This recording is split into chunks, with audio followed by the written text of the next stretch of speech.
Bien, merci. Bonjour à toutes et à tous. Merci, merci Monsieur le Président. Euh, alors nous sommes là pour vous parler un peu, vous restituer un peu les grandes lignes du débat citoyen sur les enjeux liés à l'arrivée du véhicule autonome. Alors qu'est-ce que c'est rapidement le débat citoyen? Ça a été 361 citoyennes et citoyens qui se sont réunis le 27 janvier dans 5 collectivités françaises. Et d'ailleurs, je voulais remercier Rennes Métropole et son président Emmanuel Couette, puisque vous avez été la première collectivité à vous engager dans le débat, et grâce à vous, il a pu avoir lieu. Donc, merci beaucoup. Et les citoyens rennais ont dit des choses particulièrement intéressantes. Le 27 janvier, 360 citoyennes et citoyens ont réfléchi ensemble, selon un même protocole, toute la journée, sur les enjeux liés à l'arrivée des véhicules autonomes. Ils ont parlé de leurs craintes, ils ont parlé de leurs envies, ils ont parlé des priorités, de ce qui était important pour eux. Alors, qu'est-ce qu'ils nous disent? Alors d'abord, je voulais quand même remercier et citer les partenaires de ce débat, sans qui, voilà, il n'aurait pas pu avoir lieu. Il a eu lieu donc grâce à la communauté d'agglomération de Sophia Antipolis, à Toulouse Métropole, au Sicoval, à la communauté urbaine du Grand Paris Seine-et-Oise, à la communauté d'agglomération de La Rochelle. Donc ces sites ont accueilli les débats citoyens, mais aussi il a eu lieu avec le soutien de certains partenaires privés qui se sont mobilisés sur ce sujet. Donc le pôle Léonard du groupe Vinci, le Forum des vies mobiles, dont Tom Dubois est le représentant ici, Airbus, Allianz et Keolis. Alors voilà, que nous disent les citoyens, que nous ont dit les citoyens sur l'arrivée des véhicules autonomes? La première chose qui nous a étonnés, c'est que ça suscite de la curiosité, de l'ouverture, de l'envie. 63% des participants au débat jugeaient l'arrivée des véhicules autonomes souhaitable et probable. Donc c'est quand même un indice d'ouverture important. Et l'autre source d'étonnement pour ce débat, ça a été que près d'une ou d'un participant sur deux était prêt à lâcher sa voiture, son véhicule individuel, pour faire évoluer ses manières de se déplacer. Ceci dit, ce changement de modèle, ce changement de modèle individuel ne se fera pas sans condition. C'est-à-dire que les citoyens ont dit d'accord, les participants ont dit d'accord, on est prêt à lâcher notre voiture pour partie, donc 1 sur 2, c'est quand même quasiment 1 sur 2, c'est quand même beaucoup. Néanmoins, il faut, premièrement, il faut être sûr que les qualités de service soient vraiment là. C'est-à-dire, il faut de la fiabilité dans le service. Il faut de la sécurité du service. Il faut qu'en termes de liberté de mouvement, on ne soit pas plus entravé qu'en utilisant nos véhicules individuels. Et il faut que le confort soit là. Voilà. Et ça, c'est vraiment, voilà, ça a été vraiment très, très important et très fort. L'autre exigence et valeur vraiment cardinale qui est ressortie de ce débat, c'est la question de la justice sociale. En gros, ce que nous ont dit les participants, c'est d'accord. Effectivement, on est prêt à faire des efforts, à évoluer, mais il faut que la justice sociale soit vraiment présente, et donc il faut que ces nouveaux modes de transport bénéficient à tous, et en priorité aux plus vulnérables, aux territoires qui sont le moins accessibles. Et il y a vraiment eu une notion, une valeur d'équité face à la mobilité qui a été affirmée très très fort. Et c'est vraiment une condition extrêmement importante qui est ressortie de ce débat. Alors qu'est-ce que ça signifie par ailleurs en termes d'attente vis-à-vis des pouvoirs publics notamment et des collectivités en particulier. Mais ça veut dire que les participants et les participantes attendent énormément des collectivités, ils attendent de l'anticipation. Ils attendent qu'elles jouent pleinement leur rôle d'organisatrice de ces nouvelles mobilités et qu'elles soient les garantes de cette équité de tous, cette égalité de tous face à l'accessibilité des solutions de mobilité. Voilà, je vais pas être plus longue et je vais passer la parole à nos partenaires du débat. Je voulais simplement dire que ça, c'était vraiment une première phase extrêmement importante, mais néanmoins, voilà, une première phase du débat citoyen, qu'il y aurait en début d'année prochaine un volet européen qui devrait se passer dans 25 villes européennes dans 10 pays et qu'on travaille déjà à la suite. Et puis je voulais remercier bien entendu les partenaires qui sont sur scène avec moi, Brigitte Devaux de la communauté d'agglomération de La Rochelle, Tom Dubois du Forum Vie Mobile, et puis voilà, Grand Paris Seine-et-Oise qui est présent, Alliance. Voilà, bah, écoutez, je vous laisse la parole, Tom, donc pour nous raconter un peu ce que vous en avez retiré. Alors, merci beaucoup. Bonjour à tous. Donc, je représente le Forum Vie Mobile, qui est un institut de recherche qui travaille sur la mobilité.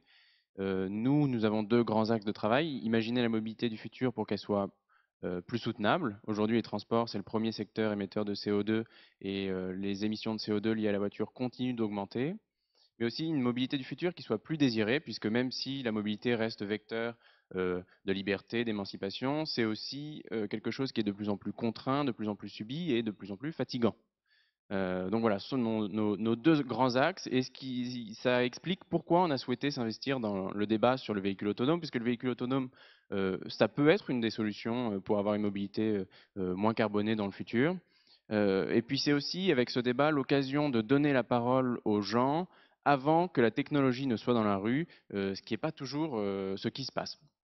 Alors, nous, on a relevé, je vais revenir sur les résultats dont Tiffaine vient de parler, et je vais plutôt vous dire ce que nous, on voit derrière. Donc, on a relevé trois grands résultats. D'abord, effectivement, c'est cet enthousiasme des citoyens pour le véhicule autonome.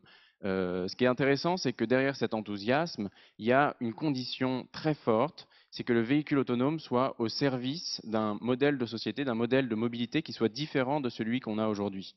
Il n'est pas question que ce soit simplement un gadget, mais il est vraiment au service d'un changement plus global. Donc je ne vais pas revenir sur ce que les gens ont trouvé de positif dans le véhicule autonome, voilà, Tiffany vient de vous le dire, mais plutôt sur les points de vigilance. Les points de vigilance, c'est limiter les risques pour l'emploi, en premier lieu. Ensuite, limiter les impacts sur l'environnement. S'assurer qu'il ne s'agisse pas d'une technologie qui accentuerait les inégalités face à la mobilité, c'est ressorti de manière très très forte. Il y avait la question des données, ça fait écho à la présentation qu'on a eue tout à l'heure, la protection des données, les citoyens sont très attachés à cette dimension. Et puis, de manière un petit peu plus générale, s'assurer que le véhicule autonome ne soit pas synonyme d'une dégradation du système de mobilité tel qu'on le connaît aujourd'hui, et d'un point de vue environnemental notamment. Donc pas plus de pollution locale, de pollution visuelle, de pollution sonore ou de congestion.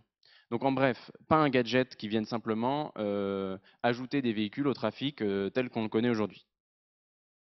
Le deuxième grand résultat très intéressant, c'est que pour mettre en œuvre ce changement global, il y a une attente très forte qui pèse sur les pouvoirs publics.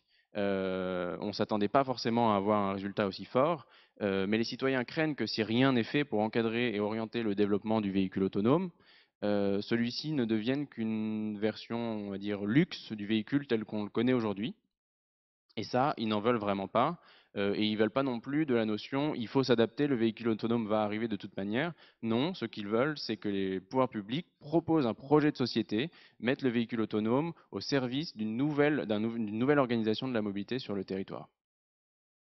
Et le troisième grand résultat pour nous, c'est que bonne nouvelle pour les pouvoirs publics, les gens disent être prêts à faire un certain nombre de changements dans leur manière de se déplacer, dans leur mode de vie au quotidien. Nous, on a repéré un triple renoncement. Renoncement à la conduite, renoncement à la possession de la voiture et renoncement à l'autosolisme, c'est-à-dire au fait de voyager seul dans sa voiture.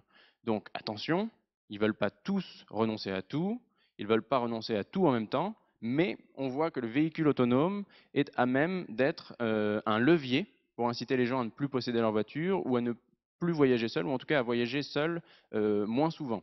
Donc ils ont posé un certain nombre de conditions à ça, mais ce qui est certain, c'est que c'est très intéressant en termes, surtout d'un point de vue environnemental ou congestion, par exemple.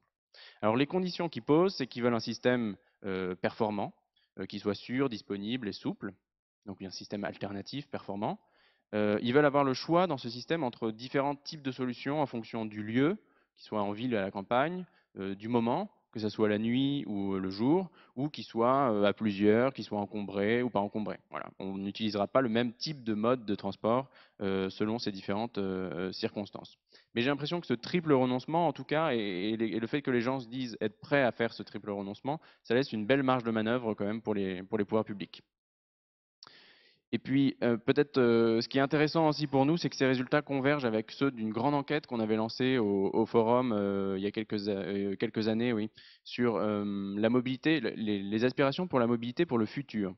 Et on se rend compte que les gens veulent une nouvelle organisation de la mobilité sur le territoire. Ça, c'est très, très fort. Et ici, à travers l'étude, on se rend compte que le véhicule autonome peut être un outil au service de cette réorganisation des mobilités. Ensuite, on constate que les gens sont assez conscients des enjeux environnementaux et climatiques et qu'ils sont prêts à faire des efforts. Voilà, deuxième grand résultat. Mais ils sont prêts à faire des efforts à condition qu'il y ait un mouvement général. Et ça, c'est très très fort.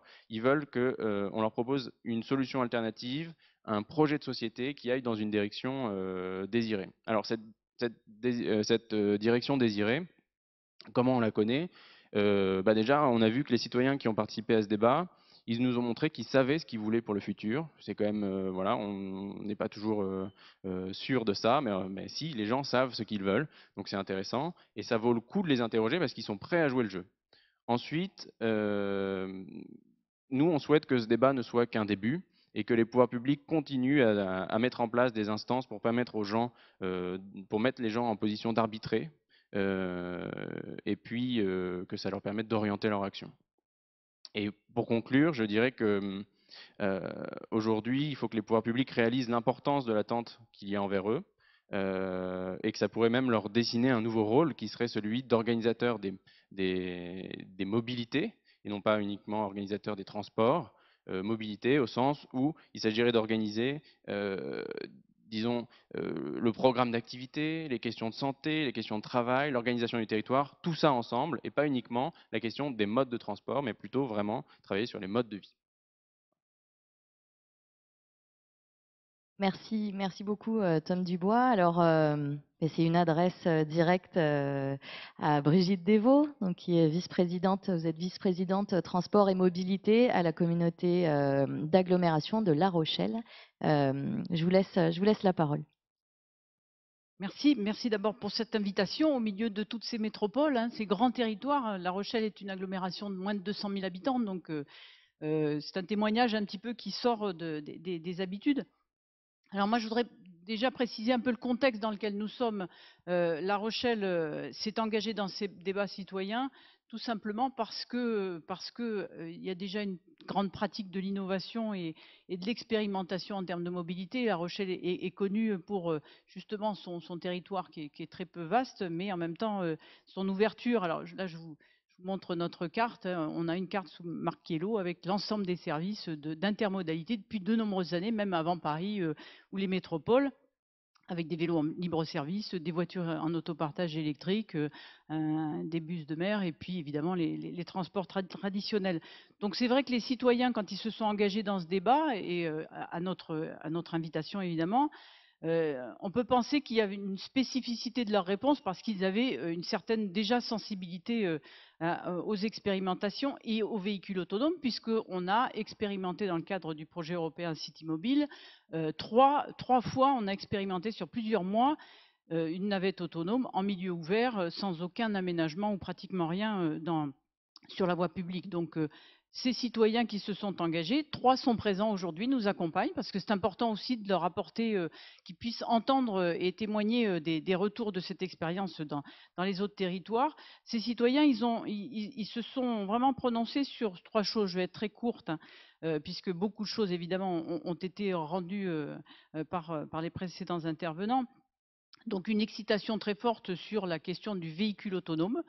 C'est clair que beaucoup d'habitants nous disent aujourd'hui, et nous l'ont dit pendant ce débat, cette émancipation par le véhicule autonome pour nous intéresse, et pas d'inhibition, pas de méfiance. Et on l'avait vu pendant l'expérimentation. Donc une ouverture très forte à cette question-là. Mais du fait qu'on a une pratique de l'intermodalité assez importante, l'usage du véhicule autonome n'était vu que sous la forme de l'autopartage, donc un mode de déplacement dans l'offre de mobilité transport public. Donc là aussi, une prise en compte évidemment de tout ce qui est congestion des villes. Si tout le monde a une voiture autonome et électrique, ça sera toujours le même souci de partage de l'espace. Donc l'autopartage était priorisé. Un sujet qui nous a vraiment surpris, quand le panel des citoyens se sont présentés, on ne connaissait pas leur situation, notamment au regard du handicap. Les gens ne se présentaient pas comme ayant un handicap, et on s'est retrouvé avec un panel de citoyens qui avaient des handicaps et qui étaient présents et qui avaient vu l'opportunité que pouvait représenter le véhicule autonome pour leur donner une émancipation en matière une autonomie en matière de mobilité. Donc des personnes non-voyantes, des personnes à mobilité réduite en vieillissement, ou tout simplement avec un handicap plus important. D'où l'intérêt de la présentation de la start-up tout à l'heure du handi-véhicule. Il faut vraiment qu'on travaille sur ces choses-là, et les gens étaient très très affirmés sur vraiment cette solution de véhicule autonome peut représenter une solution pour des personnes vulnérables, comme vous l'avez dit.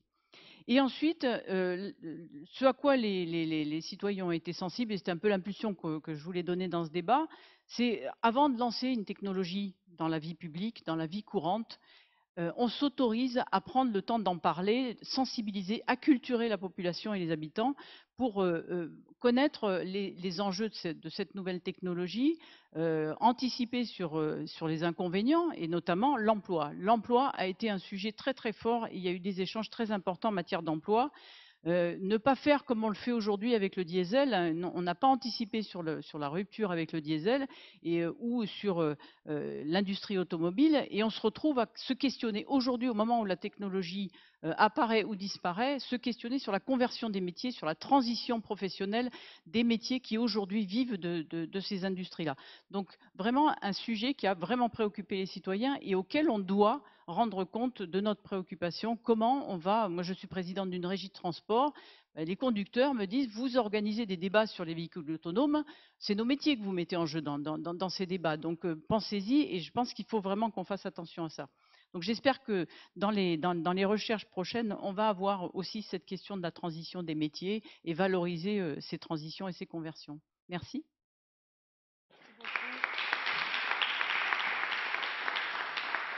Merci, Madame la Vice-présidente. Écoutez, si vous voulez, merci d'avoir tenu jusqu'à cet horaire un peu, voilà, un peu tardif pour la matinée. Si vous voulez voir l'intégralité des résultats, vous pouvez aller sur le site débatcitoyen.fr et suivre ou éventuellement participer au débat européen en étant partenaire ou citoyen. Vous pouvez aller sur le site citizensdebate.org. .eu, pardon, citizensdebate.eu. Merci beaucoup, bon appétit à vous.